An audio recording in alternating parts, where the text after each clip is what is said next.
Hey, how's it going, everybody? BurntBrian here, and welcome back to another Talk and Tuesday. In this video series, I like to give updates about my channel, talk about things going on in my life, answer random questions, and talk about topics submitted by you, the fine viewers of this channel, and of course, drink some good beer. Now, this video is probably not going to go up on Tuesday. I'm going to probably do it a little bit earlier. I think I'm doing 12-hour shifts next week, so I kind of wanted to get this done a little bit early. It's been a while since I've done one of these, and I have a few things to talk about. So today, I'm just going to jump right into this one. The beer I'm going to be enjoying today, this is called Mecha. It's from NOLA Brewing Company, obviously out of New Orleans. And this one is 8.8% per volume, and it's an Imperial IPA. So you guys know I love my IPAs. On the back it says, this hop monster is an American Imperial IPA boasting Bravo, Columbus, Centennial, and Citra hops. Beware of Mecha's powerful flavor and its attack of half-pound per barrel dry hop aroma. Not for the faint of heart or palate. Hopheads, this one's for you. Brewed with love, brewed in New Orleans. So sounds like my kind of beer. I am definitely a hophead. So let's go ahead and pop the top on this thing. Of course, today I'm going to start out with answering a few questions. I only have a couple from you guys, and then I'll get into a few updates that I have and just kind of let you know what's been going on with me lately. But that is a beautiful looking beer. Very, very nice. Got it's definitely unfiltered. There is a whole lot of action going on in there. Again, nothing at all wrong with an unfiltered beer, but definitely a whole lot of yeast floating around in there. And man, just strong hoppy aroma coming out. Yeah, it definitely smells like my kind of beer. Alright, so yeah, I don't know if you guys with this kind of light at all can see the flecks of yeast or whatever that's floating in there. But anyway, salud.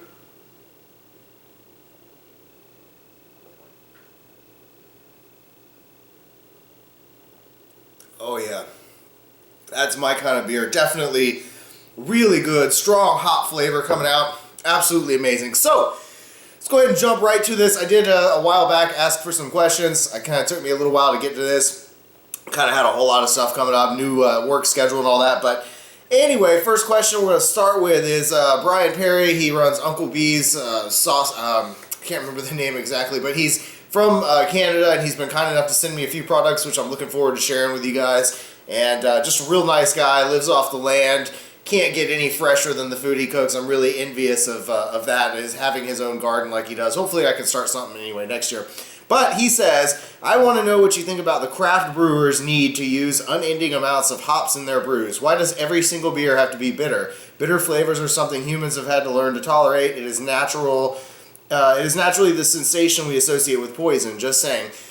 Well, again, that's a tough question to answer, but I can tell you like this, and I'm not sure how many of the beers you've had here in America. I mean, especially recently with the huge explosion of the craft beer scene. But, you know, when it comes to beer, when I think of bitter beers, I'm really kind of thinking of that bitter beer face that maybe some of the light beer commercials used to make fun of back in the day. And these beers that are coming out today are really, to me, nothing like those beers at all. While this does have high international bitterness units, it's not really too bitter of a beer to me at all, and maybe it's just because I've gotten used to the taste and I've kind of grown to really love these IPAs. But you know, I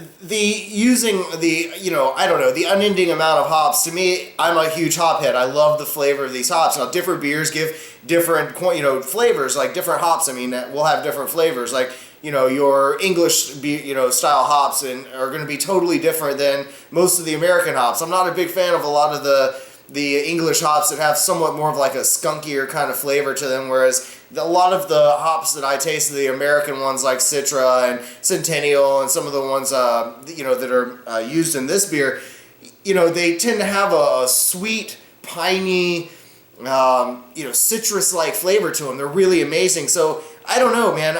It really all depends. I've had over 200 my Untapped app says I've had about 230 unique beers over the last year and 8 months. So just shy of 2 years, I've had almost 200 some beers. Now that doesn't include a lot of beers that I didn't add in my app. So I'm probably around 300 unique beers that I've had over the last year and a half, 2 years. So I mean, it's really hard for me to say. I don't know how many beers you've had and which ones you mean specifically, but for me, I love these hoppy beers. They're absolutely amazing to me. The hoppier, the better. And I don't know. I'm not a fan of lagers and things like that. Most lagers, I kind of like some Belgian ales and stuff. But again, the hops, the IPAs are where it's at. But anyway, cheers. Thanks for your question, Brian. Hopefully that answers a little bit. I don't know.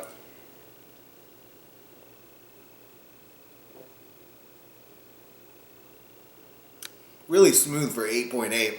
All right. Next, we're going to go to Flavio Di Giovanni.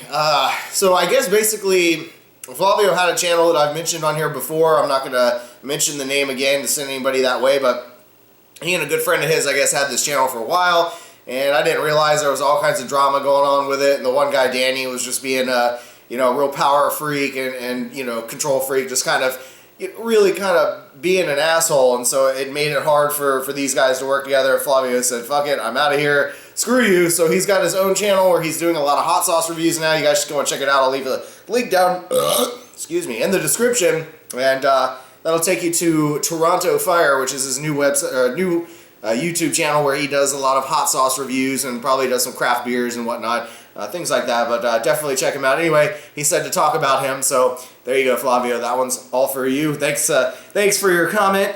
Let's see, we've got Rudy Sauceda. I'm probably not saying that right. Before I answer your question, I'm in a drinking mood today.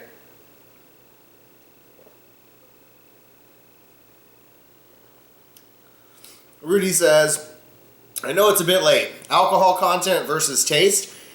He says, "Does more alcohol give a better taste in some beers? I've noticed that some beers taste better while others taste, you're getting hungover." Well, it really all depends too, like on your tolerance level and how often you drink. I usually have, 1 or 2 beers a night anyway, which is good for your heart. But they say it's good for your heart. I don't try to have, 3, 4, 5, 6 every night. It's usually just 1 or 2 a night. But alcohol versus taste, I mean, to me it is all about taste. But, I have a lot of beers, like this is 8.8%, and it really doesn't have like a strong, powerful beer. It really is, it's all determined on how the brewer really puts it out. Some beers just have this overwhelming alcohol taste, and it kind of ruins it. I think it's Arrogant Bastard, or Double Bastard, I think, is one that I'm not a fan of. It had this perfumey, like, alcohol taste.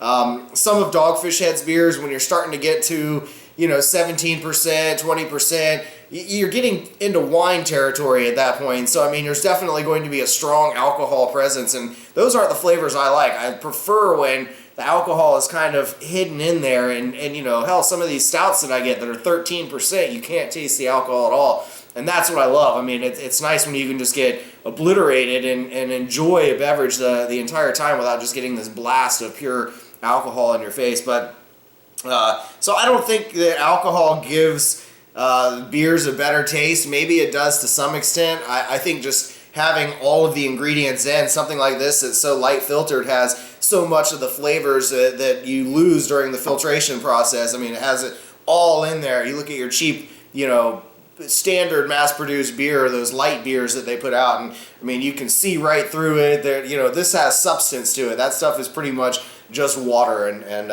so I don't know. Maybe sometimes alcohol will, but yeah, I just think a good beer stands on its own. The flavor. But anyway, thanks for the question, man. Appreciate it. Cheers.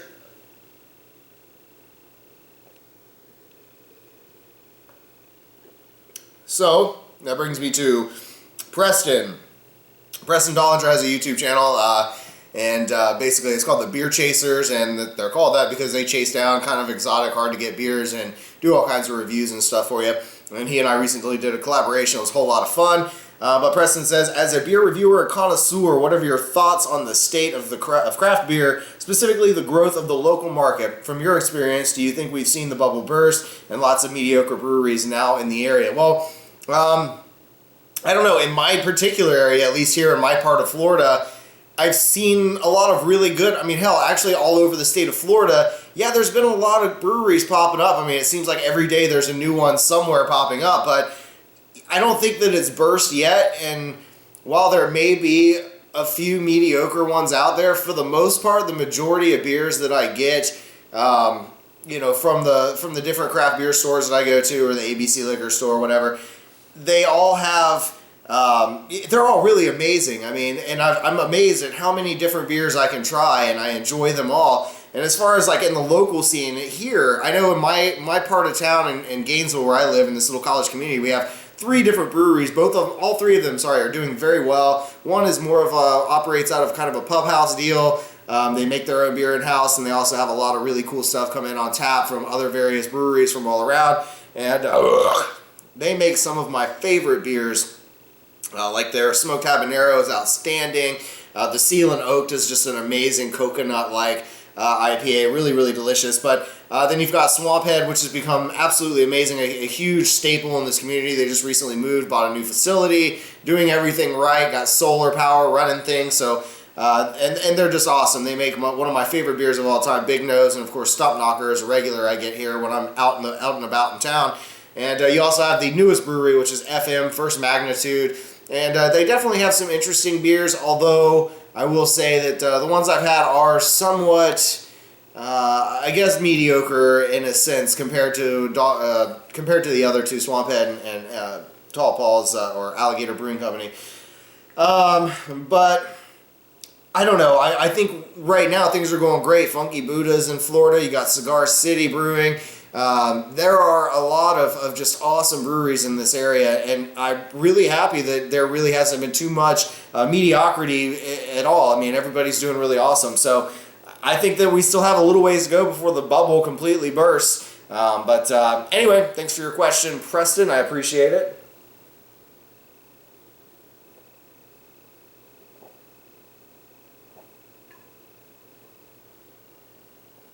All right, so probably won't finish this one on cam because I kind of want to enjoy these. These are pints here, and I've got my giant Pilsner glass. These are just really awesome beers. Again, I had one, I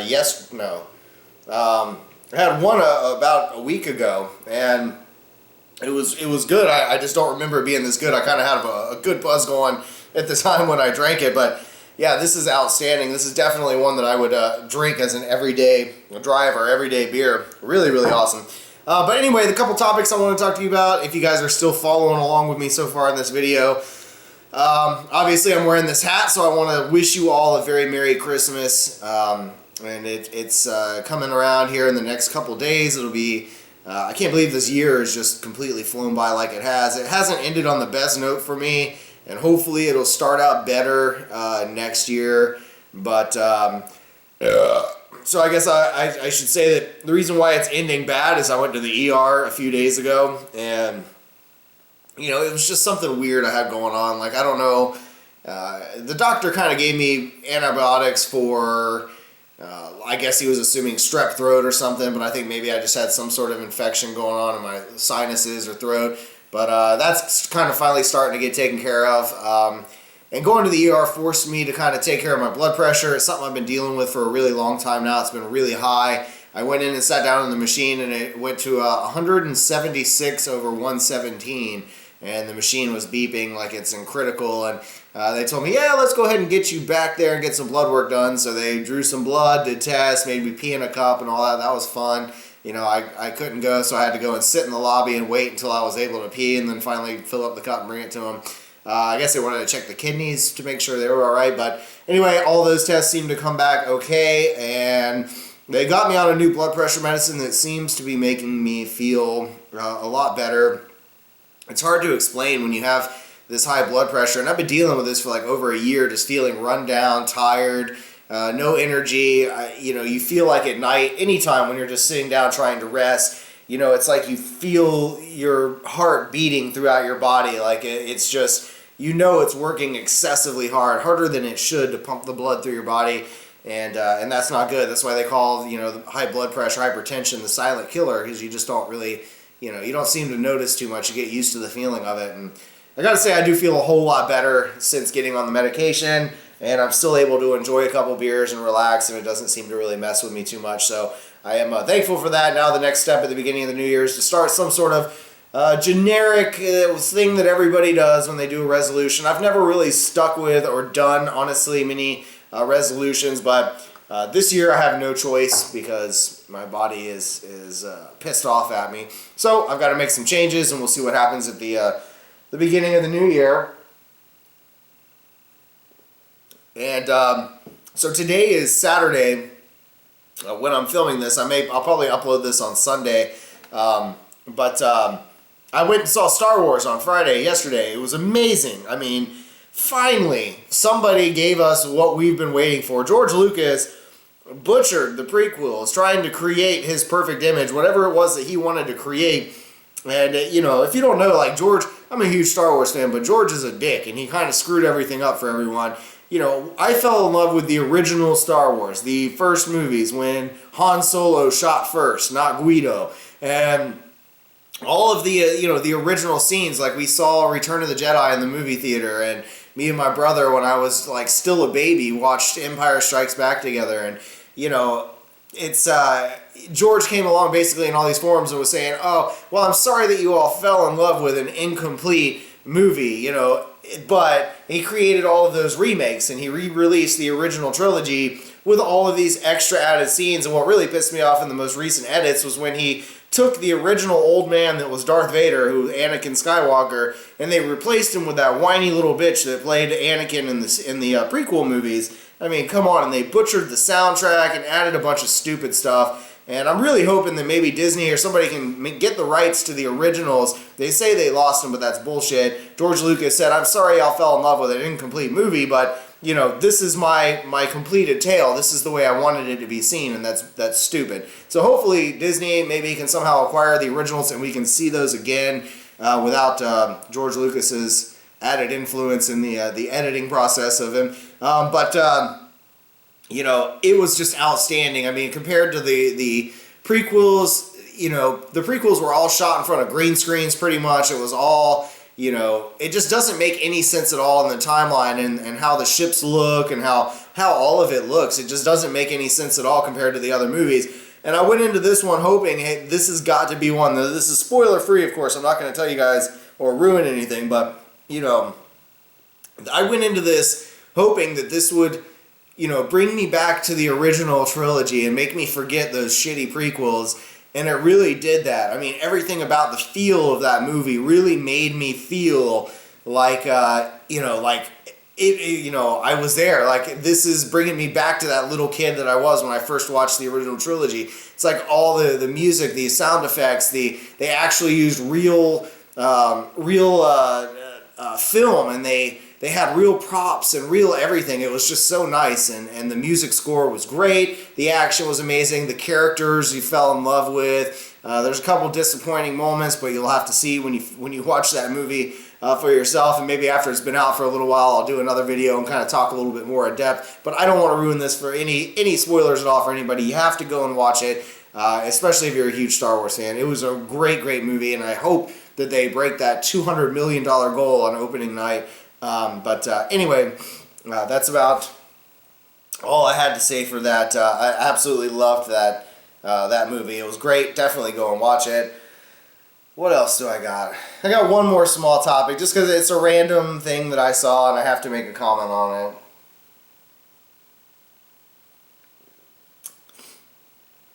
So, I don't know if you guys have read the story, but apparently there is an older man. I don't know how old he is. Is he in his 40s, his 50s? I can't remember. I want to say he's probably in his late 40s or 50s. But this guy apparently thinks that he is, or he associates himself as being a little girl, like a 6-year-old girl, I believe is what he said he identifies as. And there's actually, so he turned his back on his family. His wife had basically said, hey, you need to stop cross-dressing. You need to stop dressing up like you are and be a man and take care of our family and be my husband. And he turned his back on his wife and his kids, left them so that he could fulfill his destiny to be a little girl. And, I mean, look, I try to be tolerant. I try to be understanding of all sorts of things. What people want. I mean, obviously I'm for marriage equality. I'm for all of these things. But, dude, this is fucking mental illness. That's all that this is. I can't believe that anybody, and there are actually people that support this man's decision. And there's actually a family. There's a mother and a father who adopted him, I guess, and brought him into their family, and he plays with their real daughter, their young daughter, and I'm sure there's some sort of weird, freaky sexual shit that goes on between the parents and this man who thinks he's a little girl, but how the fuck can any of you, I mean, how can you support this man's decision to just leave his family? I mean, shit, there's many times I don't feel like this is what I want to be. Shit, I would love to be a little kid again. My favorite memories in life, now that I look back when I was in such a hurry to grow up, was when I didn't have to pay bills. Those were the best times in life, when I could just be a kid and have fun and not have to worry about shit. But that doesn't mean that I'm going to start dressing as a 6-year-old little boy and start pretending that this is who I am and you need to accept me.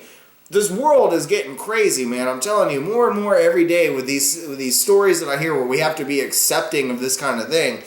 You know, I mean, I'm not entirely sure that I agree with this whole transgender shit either. And I'm damn sure not, I mean, I don't know, man.